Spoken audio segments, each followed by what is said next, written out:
Welcome back to the Deep Dive. We're the show that cuts through the dense reports to find the insights you actually need. Exactly. We try to get past the jargon. Today, we're taking a deep dive into Occidental OXY, looking at their latest quarterly results. That's right, Q2 2025. And we want to see, is this energy giant just adapting or something more fundamental changing? Our mission here is really to unpack that Q2 performance. We'll look at their core businesses, the recent financial moves. And crucially, what it all means for their long-term strategy. Yeah. Especially those big bets in carbon management. Yeah, we'll sift through the press release, the SEC filing, try to pull out the important stuff for you. Okay, let's get started. Occidental. When you hear the name, maybe you just think oil rigs. Sure, that's the common image. But it's really only part of the picture. They're an international player, big U.S. operations Permian, DJ basins, Gulf of Mexico. And of course, their presence in the Middle East and North Africa, it's quite spread out. What's maybe less known is how diverse the actual business segments are. Absolutely. It's not just oil and gas. They have three main parts. First, yes, oil and gas. That's the core. Exploration, development, production, oil, NGLs, natural gas. The bread and butter, as you said? Pretty much. But then there's OxyChem. Right, their chemical subsidiary. And this isn't small. It's making foundational stuff like caustic soda, PVC. Yeah, things that go into countless products. It provides a steadier income stream, often less volatile than oil prices. A good balance, maybe? It can be. And the third segment is midstream and marketing. Okay, so getting the product where it needs to go. Yeah. Maximizing value. Exactly. But interestingly, this is also where they house Oxy-Low Carbon Ventures. Ah, yes. This is where things get, forward-looking, isn't it? Definitely. This isn't just about optimizing today's business. OLCV is pushing new tech, particularly carbon management, direct air capture. So the idea is to grow the company but also cut emissions, aiming for a lower carbon future. That's the stated goal. It seems to be a real strategic priority, not just, window dressing. It could really reshape them down the line. Okay, so with that picture of Occidental's structure in mind, let's hit the numbers. Q2 2025. What are the headlines? All right. Net income came in at $288 million. That works out to 0.26 cents per diluted share. And the adjusted figure? Adjusted income was $396 million, or 0.39 cents per adjusted diluted share. Okay. Income numbers. They can bounce around. What about cash flow? That often tells a clearer story. It really does. And they were strong here. Operating cash flow hit $3.7 billion. $3 billion. Yeah, and $2.6 billion before working capital changes. For cash flow was $0.7 billion, again, before working capital. Generating that much internal cash, that points to solid operations, right? Especially when others might be struggling. It absolutely does. And they've been putting that cash and other funds to work strategically. How so? Well, divestitures for one. They announced another $950 million in asset sales since Q2 started. About $370 million of that's already closed. So trimming the portfolio, focusing on core assets. Seems like it. And the other big piece is debt reduction. Ah, yes, deleveraging. How much have they paid down? Year to date, an impressive $3 billion. $3 billion. How do they manage that? It's a mix. Those asset sales, the organic cash flow we just talked about, and also proceeds from exercising warrants. A multi-pronged approach, though. Exactly. Yeah. And they're also tightening their belts operationally. They cut their 2025 capital guidance midpoint by $100 million. Okay. And trimmed international operating costs by $50 million, thanks to efficiency gains. So finding savings. Yeah. Altogether, they've found or realized about $500 million in capital and operating cost reductions compared to their original guidance for the year. Shows real discipline. And on the production side, any issues there? Actually, no. Total company production was 1,400 MMBOD. That's 1,000 barrels of oil equivalent per day. 1,400. And how did that compare to guidance? It actually beat the midpoint, so production is holding up strong. Okay, interesting.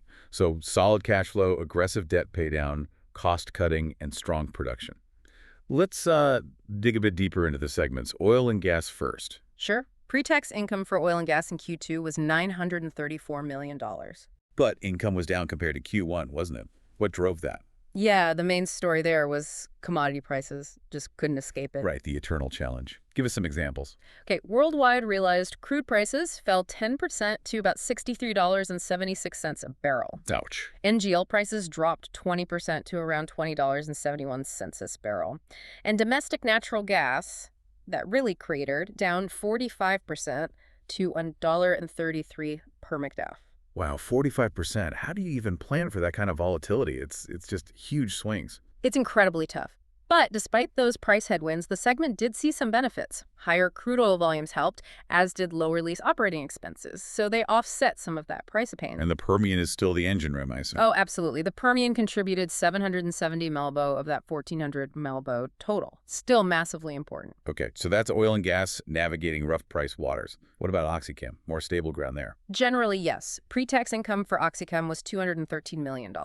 Pretty much flat compared to Q1. So steady as she goes. Well, there was a bit of a balancing act. They had some negative inventory adjustments. Meaning? Fluctuations in raw material costs impacting the value of inventory. But that was offset by better export demand for things like caustic soda and PVC. Ah, so international demand helped pull them through. Shows resilience. It does. It shows they can find markets even when some internal factors are tricky. Okay. And the third segment, midstream and marketing. You said it outperformed. Yeah, it did. Pre-tax income was $49 million, which was actually above the high end of their guidance range. What drove that beat? Mostly higher gas marketing margins. They got better results from optimizing transport capacity out of the Permian. Okay, smart operational moves. Right, and also higher sulfur prices over at the Al Hassan facility in the UAE. Plus, there was a $150 million income from their equity investment in WES Western Midstream Partner. Got it. And this segment, midstream and marketing, that's where the low carbon stuff sits too, right? OLCV. Correct. And we're seeing tangible progress there, the joint venture with BlackRock. For the big direct air capture plant, Stratos, in Texas. That's the one. It's under construction. BlackRock's committed up to $550 million. That's a serious commitment from a huge player. It definitely lends credibility. It does. Occidental consolidates this venture. They treat it as a VIE, variable interest entity, because they're the primary beneficiary. As of June 30th, the assets, mostly construction in progress for Stratos, were listed at $1.0 billion. $1 billion already sunk into construction. So this raises a question for you listening. How big a piece of Occidental's overall identity will these low-carbon ventures become? Is it just diversification or is it transformation? That really is the key question, isn't it? 5-10 years down the line, Right. what does Occidental look like? Exactly. Okay, let's circle back to the financials, specifically that deleveraging. You mentioned $3 billion paid down year to date. Right, using that mix, organic cash flow, asset sales, and the warrant exercises. Can you break down which debt they targeted? Sure. In the first half of 2025, they used cash and proceeds to pay back $1.0 billion of notes due in 2025.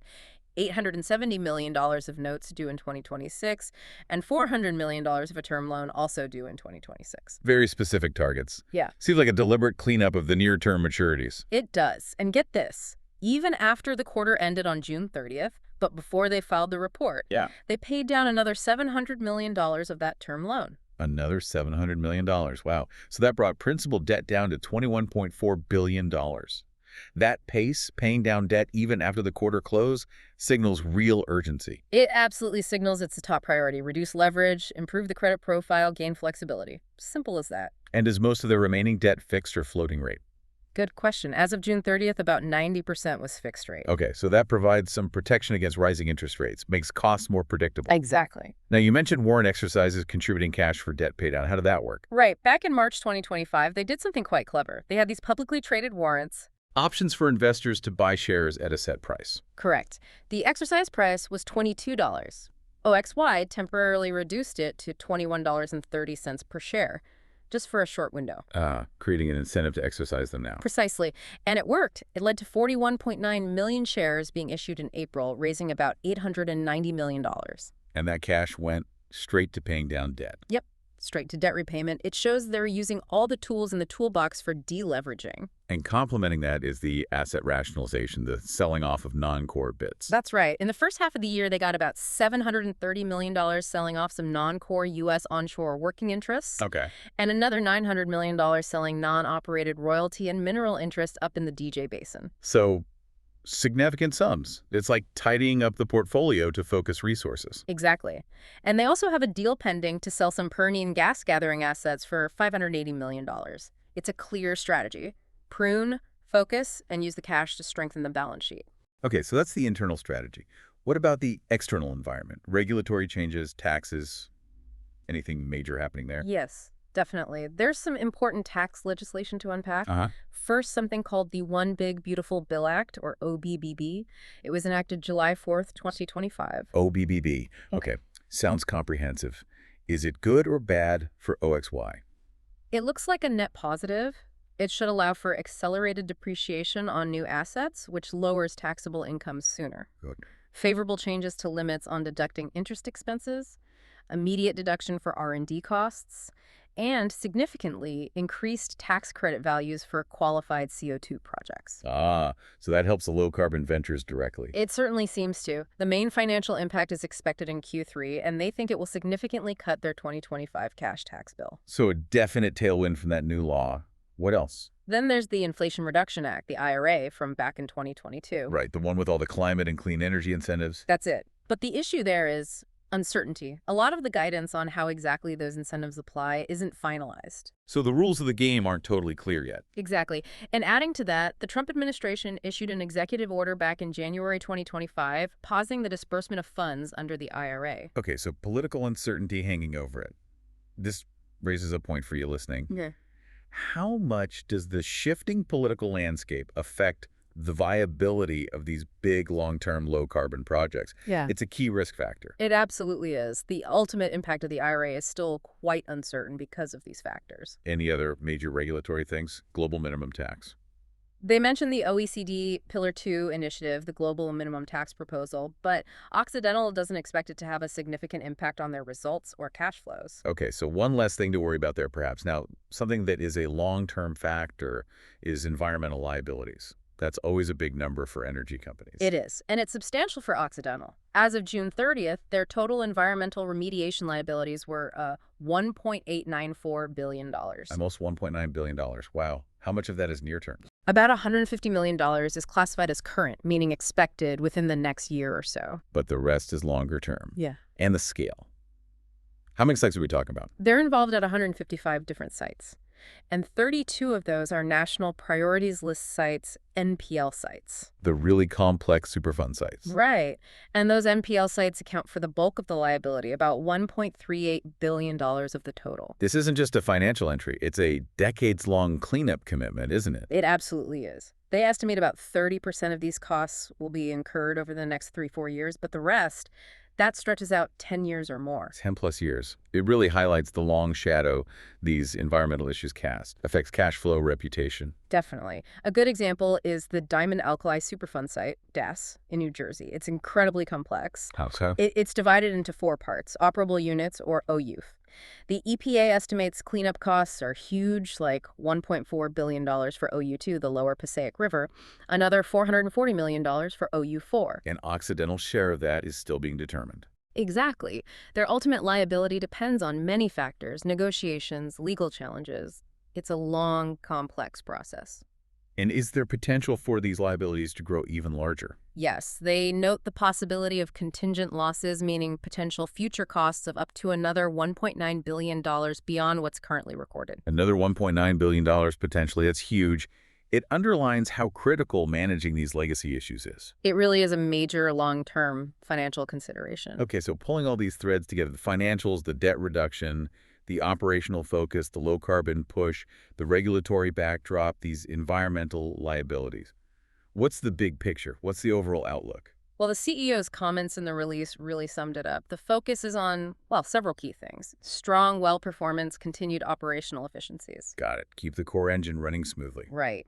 Aggressive deleveraging, which we've seen clear evidence of, and advancing those strategic growth projects, especially the low-carbon ones, to deliver long-term value. So it sounds like a strategy of optimizing the present while investing, quite heavily it seems, in a potentially different future. That captures it well. Yeah. So to recap our deep dive today, we've seen Occidental managing a diverse portfolio, really hitting debt hard. Adapting to those volatile markets. Exactly. And making significant moves in low-carbon tech. It's not just talk. And seeing how all these pieces fit together, commodity prices, cost savings, asset sales, even new tax laws, it paints a really detailed, if complex, picture of their health and where they might be heading They're definitely active managers here. Which leads us to that final provocative thought for you, the listener. Occidental is clearly committed to its traditional energy business and these ambitious carbon management projects like Stratos. Two seemingly very different paths. Right. So the question is,